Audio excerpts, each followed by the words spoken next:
Welcome back, everyone, to the Mercy Global Action Research Symposium. And thank you for joining us again as we continue with this afternoon's presentations. And to those of you joining us for the first time this afternoon, I'm Marietta Latonio, the Program Manager of the Mercy Global Action Emerging Leaders Fellowship, and I am your moderator today. Before we begin, I want to acknowledge the traditional custodians of the lands where we gather and to pay my respects to elders past and present. I extend that respect to all Indigenous peoples joining us today. A warm welcome to all of you, whether you are here in Dublin or joining us online. The Mercy International Association Board, congregational leaders, staff, fellows, families, partners, and mercy ministries all over the world, especially Australia, the United States, Ireland, the Philippines, Argentina, South Africa, New Zealand, Pakistan, Kenya, and beyond. Today's presentations are hybrid. We have some fellows and guests here in the international room at the Mercy International Center, the very first classroom, Mercy Classroom. This session is being recorded, and the fellows' research papers and videos will be available on the Mercy World website in the coming days. A little bit of housekeeping. Today's Zoom is a meeting, so you can see both presenters and attendees.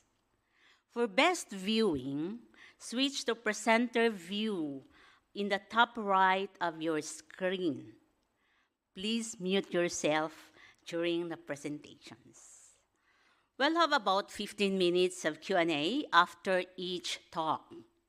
Please submit questions in the chat or raise your hand to speak. These presentations represent a year of work by the fellows addressing issues central to Mercy Global Action, such as education, environment, displacement, gender-based violence, homelessness, and more.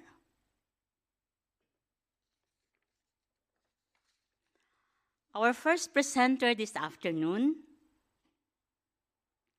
is Mai Nguyen, a sister of mercy born in Vietnam who now lives in Melbourne, Australia. Her project is titled Education Empowers Individuals, Transforms Lives and Futures. Mai works as a social worker with Mercy Health.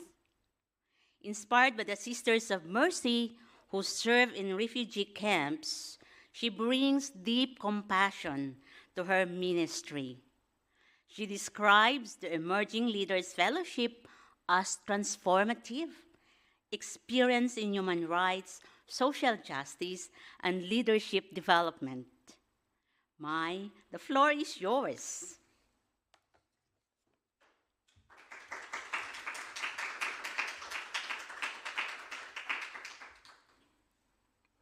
Thank you, Mayette. Good afternoon, everyone. Good morning and good evening, everyone who is joining us online. Thank you for your presence.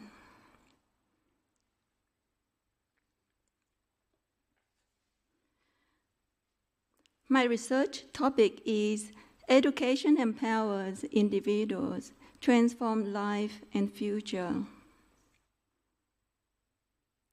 My research outline is why I chose this topic, my hopes and aim for this research, my many questions about education. In particular, I researched best educational methods for forcibly displaced children. I conclude with an invitation to action. Why I chose this topic?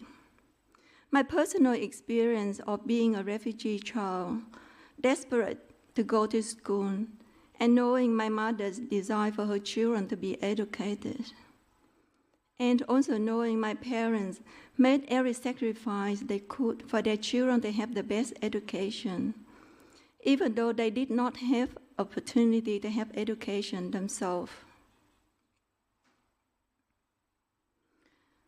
I was fortunate that during my high school years, the Sisters of Mercy from Australia came to our refugees camp and carried with them the mission of education, which was very close to the heart of Catherine Macaulay. Otherwise, I could be in a different position today. Many of my friends wished they had a chance to go to school, and others regretted that they did not go to school. Therefore, I decided to do this research to deliver a message to young people. Please remain in school and make the most of your educational opportunity so you won't regret it later. I also decided to bring awareness that an immense number of children, especially displaced children, still have no access to education. I initially thought of doing a research project in education. Then I considered other topics because I became aware that education is a very big and complex topic. However, my immersion in Cambodia, where I was an eyewitness to a large number of children and young people selling items on the street, in the market, and paddling a canoes on river of a floating village to take tourists around instead of going to school, and hearing stories about stateless children who have no access to education, I no longer consider any other topic, but strongly wanted to do education. And here I have this research to present to you. My hope for children who have no access to education can get help to go to school, who feel hesitant, gain courage, and engage in education, who have the privilege, choose to remain in school, make the most of their educational opportunity, and be appreciative. For us, we choose to be informed of disadvantaged children and young people who have no access to education, and be prepared to give a hand to make a difference. My aim is to raise awareness of the importance of education, highlight the number of barriers preventing children from having access to education, and introduce various education methods to be used. Why education is so very important? There are so many reasons why education is so very important, as you can see on the slide. Education is a fundamental right for everyone, not just a privilege for some people. Education can help bring healing from trauma of war, oppression, and displacement. It is a path that leads people out of poverty and gives them dignity. Education helps achieve gender equality and equity.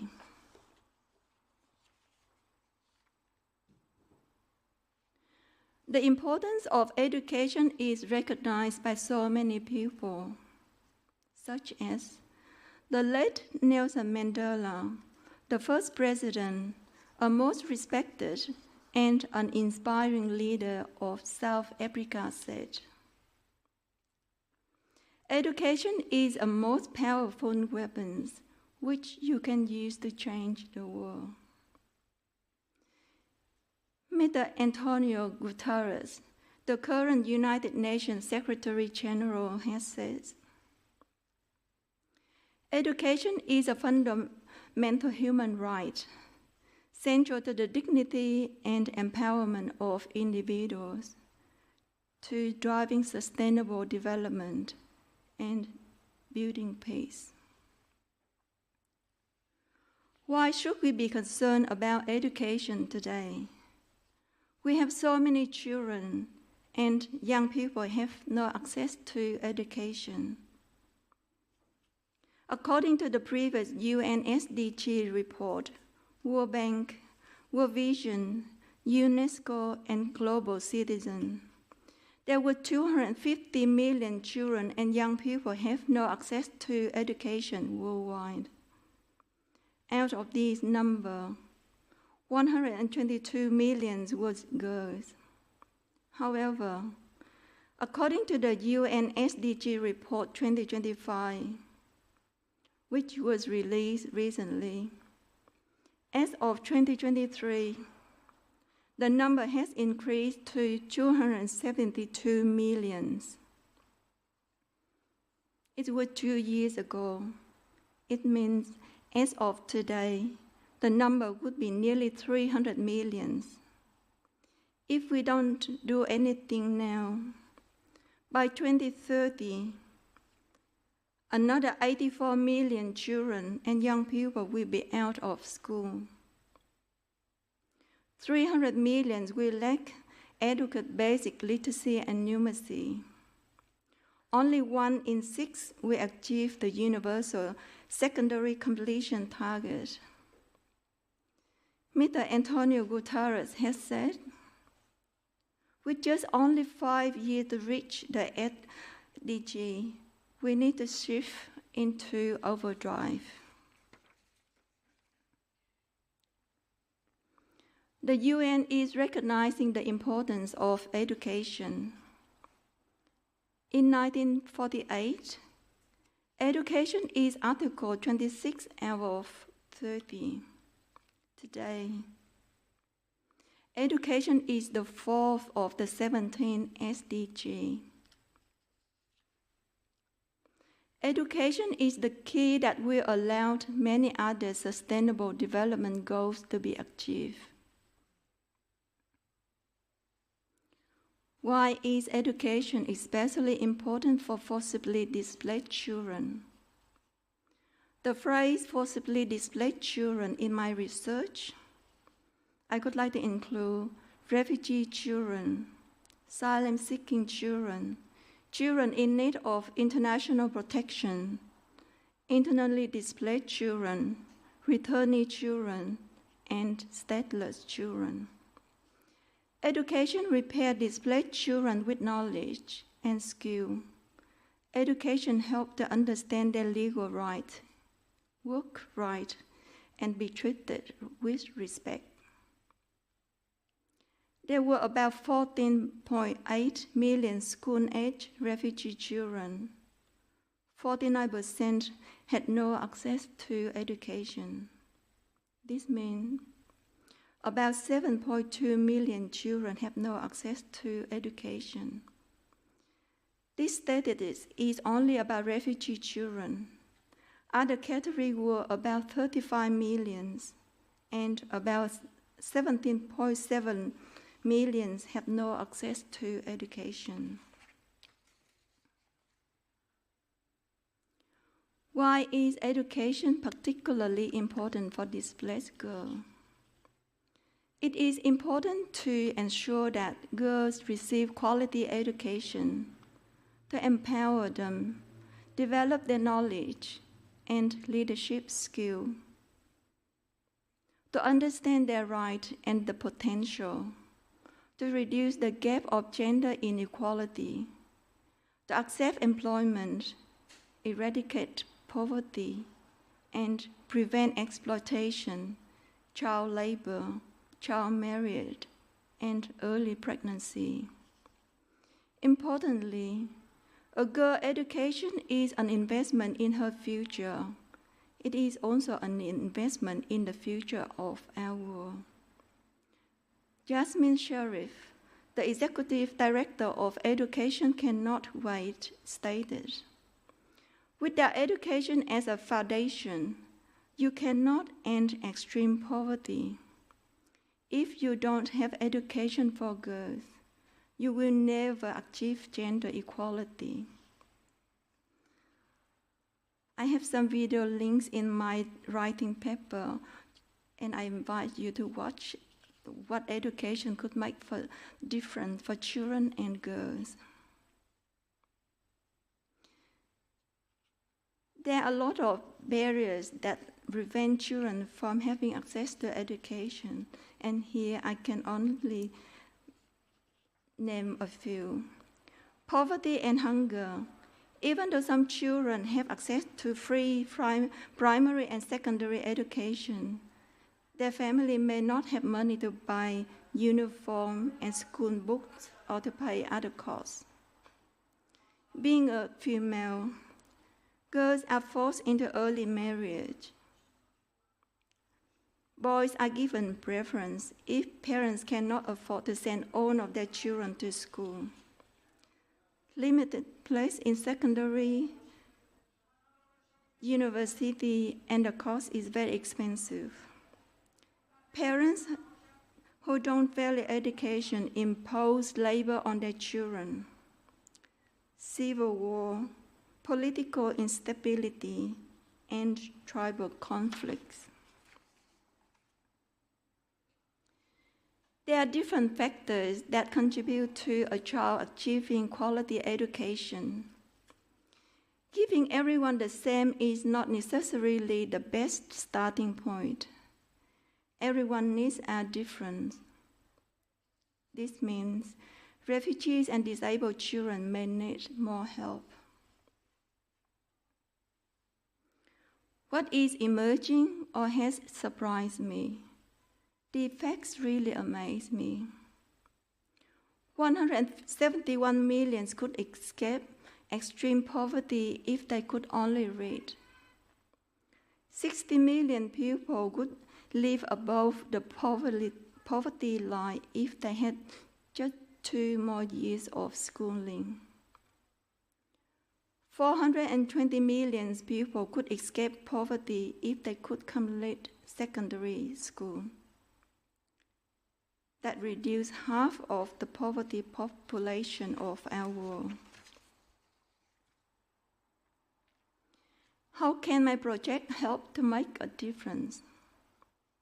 We can't afford to operate our educational system the way it has been in the last few years, especially with the impact of the pandemics.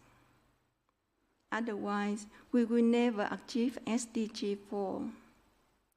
We need governments, non-government organizations, United Nations organizations, schools, teachers, parents, and children themselves to take place in this.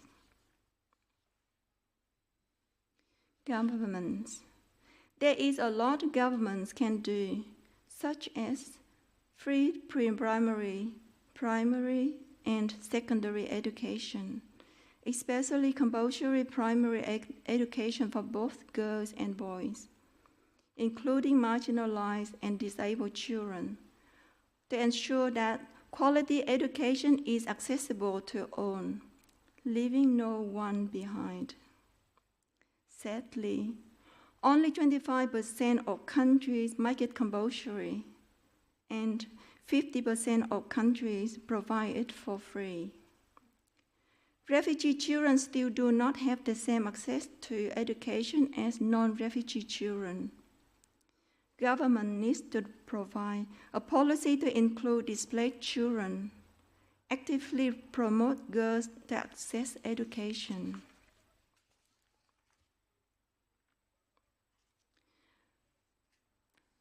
Non-organization, United Nations organizations have done a lot of work, such as providing emergency education programs addressing challenges that prevent girls and children with disability, supporting host schools with infrastructure development so they can enroll displaced children. However, in many parts of our world, a lot of people remain in critical need. Therefore, urgent need for children education is increasing. A good school is the center of quality education. A good school is not just about good building and resources, but also having a wise, caring principal and committed teacher. Parents that support the school in their activity and being a safe and happy place so that children love coming to school to learn and to play. Teachers play a very significant role. It is not only what they teach, but how they teach, with love, care, and respect for each child. With the partnership of parents and the wider community support, teachers need to be paid adequately for their important work and be respected and have regular professional development. Parents hold significant roles in the journey of their children's education. Sadly, there are parents who have not had an education themselves and don't know the value of it. And it is not their fault. Their parents need help in order to know how to support their children, such as to encourage their children to go to school every day, to study at home, to get involved in the school activities. The children need to have education now to break the cycle of disadvantage and poverty.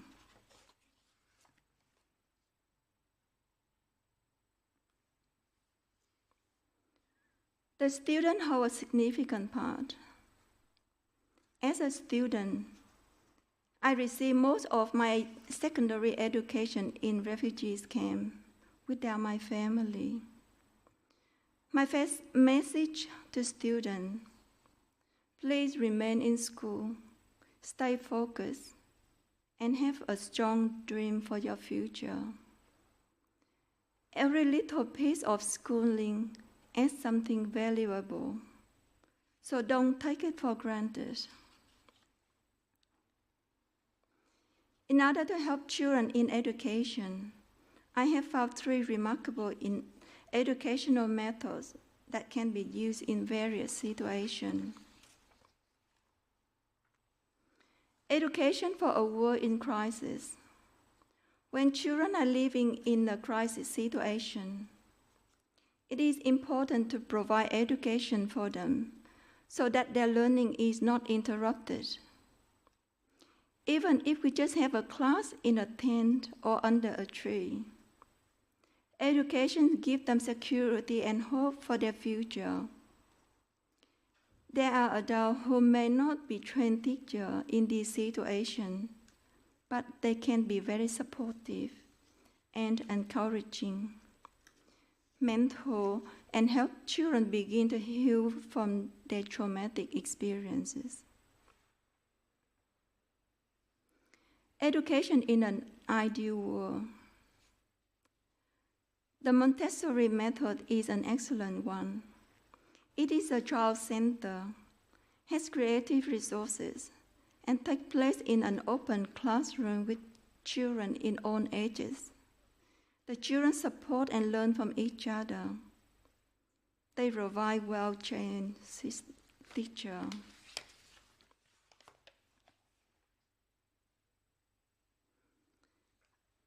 Another method I call Catherine Macaulay method.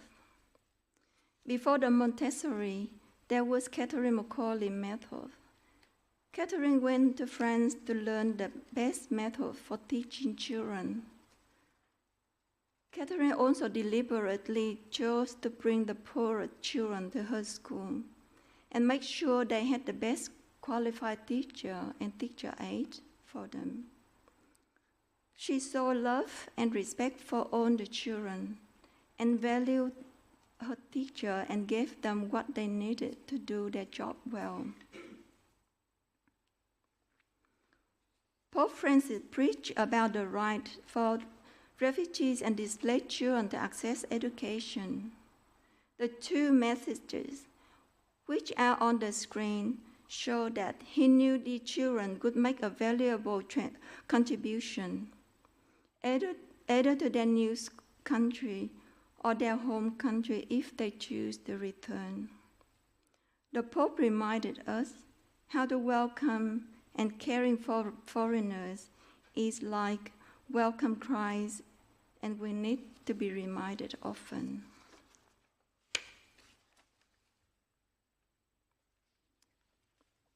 My research had led me to invite the Mercy and Global World to do something very concrete and practical for children, especially displaced children, so they do receive an education.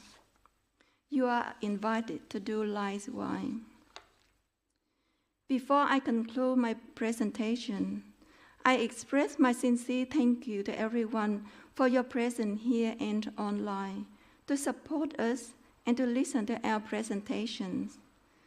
I also would like to take this opportunity to express my gratitude to my two mentors, Sister Kathy Solano and Sister Anne Ryan, my community, all the sisters, my former and current colleagues, former fellows, the International Association, Mercy International Center staff, the sponsor, the Mercy Global Action Team, my fellow of Cohort 4, and everyone.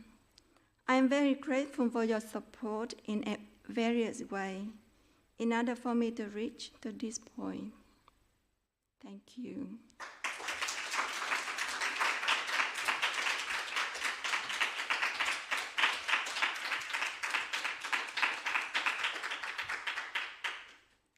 Thank you very much, Mai, for reminding us that education offers possibilities, opportunities for all people, but most especially to marginalized sectors in our society, and in the case of Mai, the displaced children in refugee camps. Thank you so much, Mai.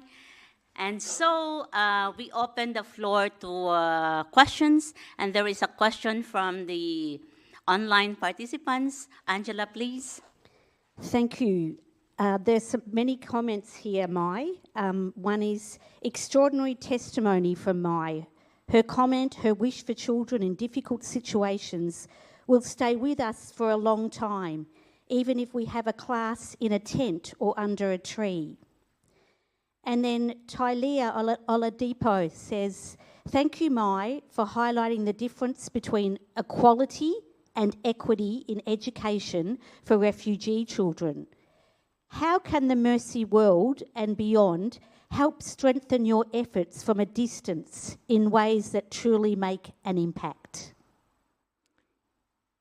Thank you so much for all the comments and thank you for the questions. For today, that as we can see that there are still a lot of Mercy schools across the world. And my hope is that we can continue keeping that Mercy education mission. And also that we just continue advocate for children who have no access to education, and especially displaced children. Thank you. There's another question from Sister Suzanne Ryder. Thank you, Mai, for this most personal research.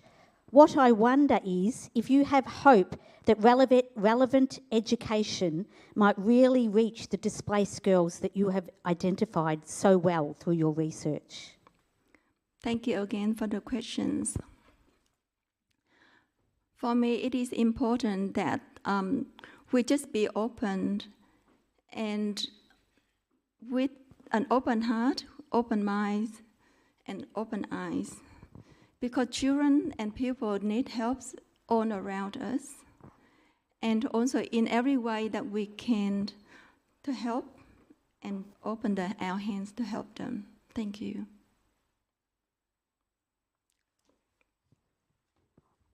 Thank you, Mai. Can we have questions from the audience? Jess? Thank you, Mai. I'm Jess from Australia. Your presentation was truly inspirational, and going from your lived experience, what do you, if you go back to when you were a refugee, what was the best practice that a teacher showed to you that we can embed in our education system today, particularly those children living with trauma? Thank you so much, Jess, for the questions. For me, that probably now I have to look back nearly 30 years ago, or even more. Yeah, actually 35 years ago. I think that most important, because a lot of people ask me that, or whether they feel for me about that, oh, my life in refugees camp or the trauma that she experienced. But I remember when my parents came to Australia 16 years ago, 2009, and one day Mom said to me, I feel very regret that I sent you and your younger brothers who were 13 and 8 to refugees camp with our parents. My instant answer to my mom's, Mom, please don't regret, because I'm very grateful for the experience that I have been, so that I can become who I am today. So for me, in order for me to say that, probably the safe and the security that I felt when I was in the camp, that the people around me that gave me that security and safety. So to answer your questions, if I answer with my personal experience, probably the love, the care, the safe and the security, in addition to the support from the sister, as you could see. Oh, so I'm so sorry. Just go back to my slide.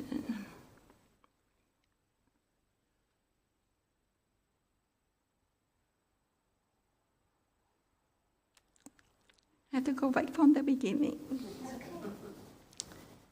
So that you could see that the sister would, not sure whether you identified that was all about my refugees camp. The first picture is Sister John, who now have gone to God, and she was my brother's principal. And the last picture, the last photo that you saw, the 3 photos, that the sister walked on around us, and we felt safe. So for me, then, thank you.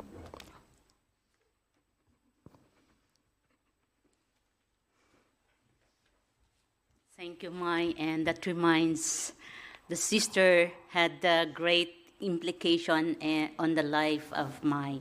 Next question, Lucia. I'm Lucia Jogu from Nairobi, Kenya. Thank you very much, Mai, for the great advocacy you are doing back in Australia to make sure that all children, and especially girls, get quality education. In some scenarios, you find that with all the resources, with all the help, with all the assistance, we still have some children who doesn't want to go to school, even if they have been provided for everything. How would you convince such hesitant children and girls to get education and to go to school? Thank you so much, Lucia, for the questions. It's very challenging, isn't it? Yeah. Can I wear my social work hat on? Not sure the same in education, but in social work, when we have any issue that we have to look at, firstly, that we have to look at the underlying issue. So in order to address the concern that you just mentioned about children, that we provide everything and they don't want to go to school. I wonder whether firstly that before we address that, we have to look at what are the underlying issue. In order to do that, firstly that we have to build trust, we have to build relationship with the child and go from there. Thank you. Thank you, Mai, for emphasizing relationship. There is another question online. Please go, Angela. Thank you. It's a comment from Sister Mary Wickham, who says, "It is truly moving how Mai's personal story has informed and impassioned her own thirst for education and her recognition of its necessity for all. Also very moving to see 3 of our Melbourne Sisters of Mercy in those early refugee camp slides. Sister Joan Campbell, Sister Maureen Laurie and Sister Carol McDonald. Congratulations and thank you, Mai." And then there's a message also from Sister Emma Llewellyn saying, "Thank you, Mai. Your Mercy sisters in Australia and Papua New Guinea are very proud of you." Thank you so much. Thank you very much, Mai, and we wish you every success in your advocacy. You did a good job. Thank you so much. Thank you so much. Big hand for Mai.